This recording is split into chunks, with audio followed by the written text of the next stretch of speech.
LSD অর্থাৎ lumpy skin disease এই রোগটি কারণে প্রতি বছর আমাদের বাংলাদেশে ব্যাপক গরু মারা যাচ্ছে।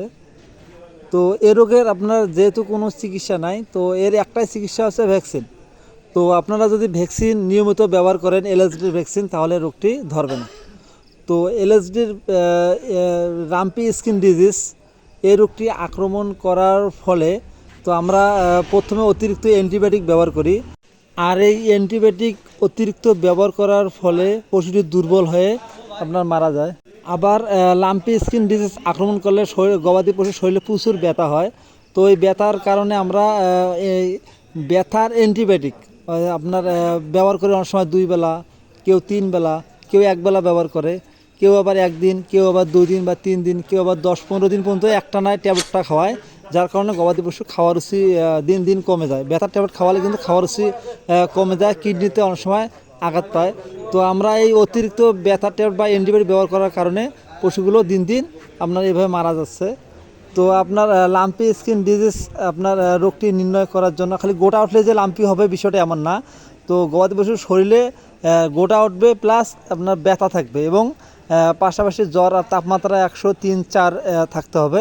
তাহলে বোঝা যাবে যে এটি লাম্পি স্কিন ডিজিজে আক্রান্ত পশু। তো আজ আমি চিকিৎসা করব আপনার লাম্পি স্কিন ডিজিজে শুধু অ্যান্টিবায়োটিক ছাড়াই।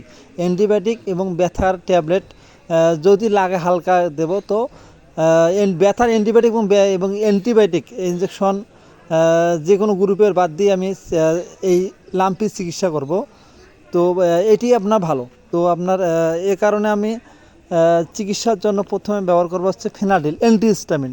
যেহেতু আপনার লাম্পির গোটাগুলো অনেক সময় বড় হয় বা গোটা ওঠে, তো ওই গোটাগুলো ডাবানোর জন্য, বা আপনার এখানে আপনার অ্যালার্জির সিস্টেম হতে পারে বা চুলকাচুলি করতে পারে। তো এই কারণে আমি অ্যান্টিহিস্টামিন ব্যবহার করব। আর আরেকটি এরপর আমি ইনজেকশন করব, সেটা হচ্ছে আইভারমেকটিন গ্রুপের। আপনার যেহেতু আপনার লাম্পি স্কিন ডিজিজ হচ্ছে আপনার চর্মরোগ, আপনার চামড়ার মধ্যে এই রোগটি হয়। তো আপনার চামড়ার নিচে এবং মাংসের উপরে এই মাঝামাঝি অবস্থা জায়গায় এই আপনার গোটাটি হয়। তো এই গোটাটি আপনার দ্রুত ফেটে যাওয়ার জন্য, তারপর হচ্ছে আপনার অতিরিক্ত গোটা যাতে না ওঠে, এই কারণে আমি আইভারমেকটিন গ্রুপে একটি ইনজেকশন করব। আর পরবর্তীতে গোটাগুলো ফেটে যাওয়ার পর যাতে আপনার ইনফেকশন না হয় বা অতিরিক্ত ঘা থেকে রসায়ন না আসে, বা ঘাট দ্রুত শুকানোর জন্য আপনার এই ইনজেকশনটি আপনার খুব ভালো কাজ করে। তো এই জন্য আমি অ্যান্টিবায়োটিক ব্যবহার বা না করেই শুধু আইভারমেকটিন গ্রুপের আইভারটিন এবং ফেনাডিল অ্যান্টিহিস্টামিন, এটা হচ্ছে ডাইফেনা হাইড্রোক্লোরাইড হাইড্রোমিন গ্রুপের, এই দুটো ইনজেকশন করেই আজ আমি লাম্পি স্কিন ডিজিজের রোগের চিকিৎসা করব। যেহেতু পশুটি দুর্বল, এখানে যদি আমি অ্যান্টিবায়োটিক ব্যবহার করি, তাহলে গরুটি দুর্বলতার কারণে আপনার দ্রুত মারা যেতে পারে। তো ধন্যবাদ।